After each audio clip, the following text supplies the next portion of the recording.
অন্নপূর্ণা যোজনায় যে সমস্ত মহিলার অ্যাকাউন্টে দেখাচ্ছে অ্যাপ্রুভ, তারা এখনো টাকা পয়সা পাওনি। অনেকের আবার অ্যাকাউন্টে দেখাচ্ছে আন্ডার প্রসেস, আবার অনেকের দেখাচ্ছে আন্ডার ভেরিফিকেশন বা ফার্দার ভেরিফিকেশন। অন্নপূর্ণা যোজনার যে পোর্টাল আছে তাতে অপশন দিয়েছে অবজেকশন আর ক্লেম। এখানে ক্লিক করলাম, ক্লিক করে দেখুন এখানে ক্লেম আছে, ক্লেম বলে একটা অপশন আছে বাই অ্যাপ্লিকেন্ট। এখানে ক্লিক করতে হবে। এখানে ক্লিক করে এখানে আপনার অ্যাপ্লিকেশন নম্বরটা আসবে এবং আপনি যে আবার ক্লেম করছেন যে আপনার যে টাকা পয়সা আসেনি, আপনার যে অন্নপূর্ণা যোজনায় টাকা আসেনি, তার জন্য আপনি সরকারের কাছে আবার ক্লেম করছেন। এই ফর্মটা ফিল আপ করলেই আপনি ক্লেম করলে পরেই গভর্নমেন্ট আবার আপনাকে টাকা দিয়ে দেবে। কিন্তু এখন বলে দেওয়া হয়েছে যে এখন এই ক্লেমটা করতে হবে না। যাদের অ্যাপ্লিকেশনে আন্ডার প্রসেস দেখাচ্ছে তাদের এখন এই ক্লেম ফর্ম ভর্তি করতে হবে না।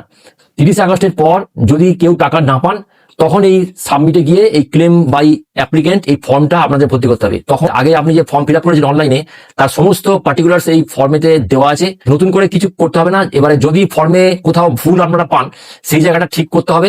আর রিমার্ক অর্থাৎ আপনার যে বক্তব্য, আপনি কেন পাননি বা আপনি কি বলতে চান, আপনি আপনার টাকা যে ঢোকেনি, আপনার তো মনে মনে একটা ক্ষোভ আছে, তো সেইটা আপনার বক্তব্যটা আপনি এই রিমার্কে লিখবেন।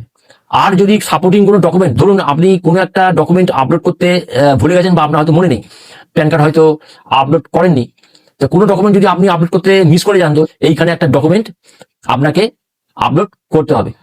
এইবারে আপলোড করার পরে এখানে সাবমিট ক্লেম, এখানে সাবমিট ক্লেমে টিপলে পরেই গভর্নমেন্টের ওয়েবসাইটে আপনার এই ক্লেম ফর্মটা পৌঁছে যাবে গভর্নমেন্ট।